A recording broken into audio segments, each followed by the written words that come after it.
हम browser open कर लेते हैं और गूगल पर हमें सर्च करना होगा विंडोज़ 11 डाउनलोड। पहला ही जो लिंक आएगा दोस्तों ये माइक्रोसॉफ्ट की ऑफिशियल वेबसाइट का लिंक है। आप देख सकते हैं www.microsoft.com। यहाँ पर आपको क्लिक करना है। अब यहाँ पर आपको विंडोज़ 11 को डाउनलोड करने के 3 अलग अलग ऑप्शन दिए गए हैं। विंडोज़ 11 इंस्टॉलेशन असिस्टेंट, अगर आप पहले से ही विंडोज़ 10 का यूज़ कर रहे हैं और आपका कंप्यूटर एलिजिबल है तो आप यहाँ से विंडोज़ के इंस्टॉलेशन असिस्टेंट को डाउनलोड कर सकते हैं और अपने सिस्टम को विंडोज़ 11 के अंदर अपग्रेड कर सकते हैं। दूसरा ऑप्शन आता है क्रिएट विंडोज़ 11 इंस्टॉलेशन मीडिया। जिस तरह से हम विंडोज़ 10 के अंदर मीडिया क्रिएशन टूल को डाउनलोड करते हैं और उससे हम विंडोज़ 10 को डाउनलोड करते हैं, उसी तरह से यहाँ पर डाउनलोड नाउ पे क्लिक करने के बाद एक मीडिया क्रिएशन टूल है, ये आपके सिस्टम के अंदर डाउनलोड हो जाएगा और जिसकी मदद से आप विंडोज़ 11 की आईएसओ को डाउनलोड कर सकते हैं। और तीसरा है विंडोज़ डाउनलोड 11 डिस्क इमेज। ठीक है, अब यहाँ पर जो दोस्तों ये भी विंडोज़ 11 की आईएसओ को डाउनलोड करता है, तो इसके लिए यहाँ पर आपको सेलेक्ट डाउनलोड वाला जो ड्रॉप डाउन है इसके ऊपर क्लिक करना है और विंडोज़ 11 पे सिलेक्ट करना है। इसके बाद डाउनलोड बटन पे क्लिक करना है। अब देखिए यहाँ पर सेकंड ऑप्शन ऑटोमेटिक आ जाता है, सेलेक्ट द प्रोजेक्ट लैंग्वेज। इस पर आपको ड्रॉप डाउन लिस्ट में क्लिक करना है और इंग्लिश सेलेक्ट कर लेना है और कंफर्म बटन पे क्लिक कर देना है। अब इसके बाद यहाँ पर विंडोज़ 11 इंग्लिश का ऑप्शन आ जाएगा 64 बिट डाउनलोड। विंडोज़ 11 के अंदर 32 बिट का सपोर्ट आपको देखने को नहीं मिलेगा और यहाँ पर आपको 24 आवर्स का टाइम दिया जाता है जिसके अंदर आप इसे डाउनलोड कर सकते हैं। तो सिंपल है, 64 बिट डाउनलोड पे क्लिक करना है और आपका डाउनलोड यहाँ पर स्टार्ट हो जाएगा। अब अनसपोर्टेड पीसी के अंदर विंडोज़ 11 को इंस्टॉल करना है दोस्तों, तो उसके लिए हमें एक यूटिलिटी का इस्तेमाल करना होगा। तो गूगल पर हमें सर्च करना होगा ईजी UEFI और एंटर पे क्लिक करना होगा। अब आप देख सकते हैं ईजी UEFI की वेबसाइट आपके सामने आ गई है। इस पर आपको क्लिक करना है और सबसे ऊपर जो यहाँ पर आपको यूटिलिटी ऑप्शन नजर आ रहा है इस पर आपको क्लिक करना है और यहाँ पर आपको Win2 HDD ऑप्शन देखने को मिलेगा, इस पर आपको क्लिक करना है। दोस्तों Win2 HDD टूल की मदद से आप अपनी विंडोज़ को इंस्टॉल कर सकते हैं, री इंस्टॉल कर सकते हैं, सिस्टम क्लोन बना सकते हैं और आप देख सकते हैं यहाँ पर Windows 11, 10, 8, 7, Vista and Windows server को भी आप इजीली इसके अंदर इंस्टॉलेशन कर सकते हैं। हम इसके फ्री एडिशन को ही यूज़ करके आज हम विंडोज़ 11 इंस्टॉल करेंगे अपने अनसपोर्टेड पीसी के अंदर। तो यहाँ पर आपको डाउनलोड ऑप्शन दिया हुआ है, इस पर आपको क्लिक करना है और ये देख सकते हैं आप 9 MB के आसपास का ये सॉफ्टवेयर है, इसे आपको डाउनलोड कर लेना है। विंडोज़ 11 की आईएसओ इमेज और Win2 HDD को डाउनलोड करने के बाद आपको उन्हें डाउनलोड फोल्डर से हटा करके किसी भी दूसरे पार्टीशन के अंदर C के अलावा D ड्राइव में या फिर E ड्राइव में आप रख सकते हैं, वहां पर आपको इन्हें पेस्ट कर देना होगा। देखिए दोस्तों C के अंदर हम फॉर्मेटिंग करने वाले हैं क्योंकि इसके अंदर अभी जो मौजूद विंडोज़ है उसको हम हटा देंगे और विंडोज़ 11 का इंस्टॉलेशन करेंगे। तो इसके लिए ज़रूरी है कि आप C के अंदर जो भी आपका डेटा है वो आप उसे बैकअप ले लीजिए। डेस्कटॉप हो गया, ये भी C का पार्ट होता है दोस्तों। डॉक्यूमेंट्स हो गया, ये भी C का ही पार्ट होता है और डाउनलोड्स हो गया, ये भी C का ही पार्ट होता है। तो इसके अंदर अगर आपका कोई भी डेटा है तो मेक श्योर आप उसका बैकअप ले लीजिए।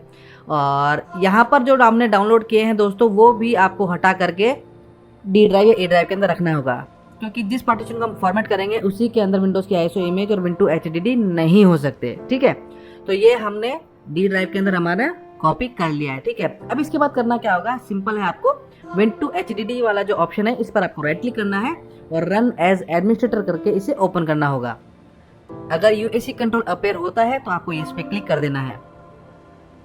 अब इसके बाद इसका इंस्टॉलेशन विजार्ड ओपन हो जाता है, आपको ओके करना है और लाइसेंस एग्रीमेंट को एक्सेप्ट करते हुए इस सॉफ्टवेयर को इंस्टॉल कर लेना होगा। इसके बाद Win2 HDD का शॉर्टकट आपको डेस्कटॉप के ऊपर नजर आएगा, इस पर आपको राइट क्लिक करके रन एज एडमिनिस्ट्रेटर करके इसे ओपन करना होगा। UAC कंट्रोल अपेयर होता है तो इस पे क्लिक कर दीजिए। अपडेट के लिए चला जाता है तो कोई बात नहीं, आपको इसे बंद कर देना है और इसे ओके कर देना है। अब देखिए दोस्तों यहाँ पर आपको 4 ऑप्शन देखने को मिल रहे हैं, री install Windows, new installation, system clone और मल्टी इंस्टॉलेशन USB। अब हम यहाँ पर विंडोज को फॉर्मेट करके जो हमारी पुरानी विंडोज है उसे हम फॉर्मेट करना चाहते हैं और विंडोज 11 का इंस्टॉलेशन करना चाहते हैं। तो यहाँ पर हमें पहले वाले ऑप्शन को सिलेक्ट करना होगा, इस पर क्लिक करना है। अब इसके बाद जो हमारी विंडोज 11 की आईएसओ हमने जहाँ कॉपी कर रखी है उस लोकेशन पे आना है और वहां से उसे सेलेक्ट करके ओपन पे क्लिक करना होगा। विंडोज 11 की आईएसओ के अंदर जितने भी एडिशन होंगे उनकी लिस्ट हमारे सामने आ जाएगी। तो जो आपको रिक्वायरमेंट है वो एडिशन आपको सेलेक्ट कर लेना है और उसके बाद नेक्स्ट वाले बटन के ऊपर क्लिक करना है। अब देखिए दोस्तों यहाँ पर आपको आपकी हार्ड डिस्क के पार्टीशन स्टाइल नजर आएगा।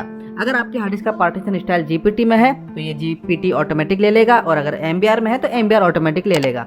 यहाँ पर आपको कुछ भी नहीं छेड़ना है, ठीक है, और सिंपल है, आपको नेक्स्ट वाले बटन के ऊपर क्लिक कर देना है। अब ये जो हमारा D ड्राइव है दोस्तों, ये हम नहीं चाहते कि इसके अंदर जो हमारा डेटा है वो लॉस्ट हो जाए, जैसा कि अभी मैं यहाँ पर आपको बता दूं कि डी ड्राइव के अंदर मेरी विंडोज 11 का ISO है और विंडो HDD का सॉफ्टवेयर रखा हुआ है। ये विंडोज 11 का इंस्टॉलेशन के बाद भी मुझे ऐसे कैसे मिल जाना चाहिए। इसके बाद आपको नेक्स्ट वाले बटन के ऊपर क्लिक करना है। अब देखिए ये आपसे पूछ रहा है need to build a WinPE image, this में टेक सर्वर मिनट्स, तो आपको यस पे क्लिक कर देना होगा। कुछ ही सेकंड्स का आपको यहाँ पर टाइम लगेगा और WinPE इमेज आपकी रेडी हो जाएगी। अब इसके बाद ये कह रहा है all the data on the selected partition will be destroyed. अब हमने जो पार्टीशन सेलेक्ट किया है यानी कि जो हमने C ड्राइव सेलेक्ट किया है ये फॉर्मेट हो जाएगा, D ड्राइव हमारा अनटच रहेगा। ठीक है, तो आपको यस पे क्लिक कर देना है। अब देखिए अभी आपसे पूछ रहा है a reboot is required for completing this operation, तो आपको यस पे क्लिक कर देना है। इसके बाद आपका सिस्टम रीस्टार्ट हो जाएगा। रीस्टार्ट होने के बाद विंडोज का लोगो आपको नजर आएगा, आपको लगेगा कि आपकी नॉर्मल विंडोज ही स्टार्ट हो रही है, लेकिन ये हमने जो विंडो HDD इंस्टॉल किया है ये उसकी WinPE इमेज से बूट हो रहा है। और इसकी कुछ ही देर बाद आपको विंडो HDD का सॉफ्टवेयर नजर आएगा जहां पर आपको नजर आता है इंस्टॉलिंग प्लीज वेट, और ये अपना काम प्रोसेस करने लग जाता है। अब यहाँ पर इस स्टेज पर आपको कुछ भी नहीं करना है, जो भी कुछ करेगा विंडो HDD सॉफ्टवेयर करेगा। अब आप यहाँ पे देख सकते हैं कि जो परसेंटेज है ये आगे बढ़ने लग गया है और नीचे की तरफ आपको दो ऑप्शन देखने को मिल रहा है। इस पे टिक है, एक पे restart the computer when the operation is completed, यानी कि 100% होने के बाद विंडोज 11 सक्सेसफुली इंस्टॉल होने के बाद हमारा सिस्टम ऑटोमेटिकली रीस्टार्ट हो जाएगा। अब इस इंस्टॉलेशन प्रोसेस के अंदर टोटल कितना टाइम लगने वाला है दोस्तों, ये डिपेंड करता है कि आप ये जो प्रोसेस कर रहे हैं ये हार्ड डिस्क के ऊपर कर रहे हैं या फिर SSD के ऊपर कर रहे हैं। अब SSD भी SATA है या फिर NVMe है, टोटल प्रोसेस के अंदर लगने वाला टाइम इस बात पे डिपेंड करता है। इंस्टॉलेशन का टास्क हमारा सक्सेसफुली कंप्लीट हो गया है। इसके बाद हमारा सिस्टम रीस्टार्ट हो गया है और अब आप देख सकते हैं कि विंडोज 11 का लोगो आपको नजर आ रहा है, ब्रांड न्यू लोगो है। जो पहले विंडोज 10 के अंदर लोगो टेढ़ा था, अब यहीं पर आपको ये लोगो सीधा नजर आ रहा है। अब सेकंड प्रोसेस हमारा स्टार्ट हो चुका है, जिसके अंदर हमारे कंप्यूटर के अंदर जो भी हार्डवेयर है उसका इंस्टॉलेशन हमारे सिस्टम के अंदर होने लग जाता है। इस प्रोसेस के अंदर आपका सिस्टम 2 या 3 बार रीस्टार्ट हो सकता है और हो सकता है कि अगर आपका सिस्टम ज़्यादा पुराना है तो कुछ समय के लिए स्क्रीन ब्लैक हो जाए, तो यहाँ पर आपको घबराने की ज़रूरत नहीं है। इसके बाद कंट्रीज़ की लिस्ट हमारे सामने आ जाती है। तो हम इंडिया में रहते हैं, तो स्क्रॉल अप करके मैं ऊपर आता हूँ और यहाँ पर सेलेक्ट कर लेता हूँ India. Where is India, this is India. Okay, yes पे क्लिक कर देना है। इसके बाद कीबोर्ड लेआउट के ऑप्शन हमारे सामने आ जाते हैं, तो US हमें रहने देना है और यस पे क्लिक कर देना है। इसके बाद सेकंड कीबोर्ड लेआउट ऐड करने के लिए हमसे पूछता है, तो हम यहाँ पर इसे स्किप कर देते हैं। अब ये आपसे कह रहा है कि यार आपका सिस्टम इंटरनेट से कनेक्ट नहीं है, let's connect you to a network. तो हम यहाँ पर फिलहाल आई डोंट हैव इंटरनेट के ऊपर क्लिक कर देते हैं। इसके बाद फिर हमसे ये वो पूछता है, तो हम यहाँ पर कंटिन्यू विद लिमिटेड सेटअप पे क्लिक कर देते हैं।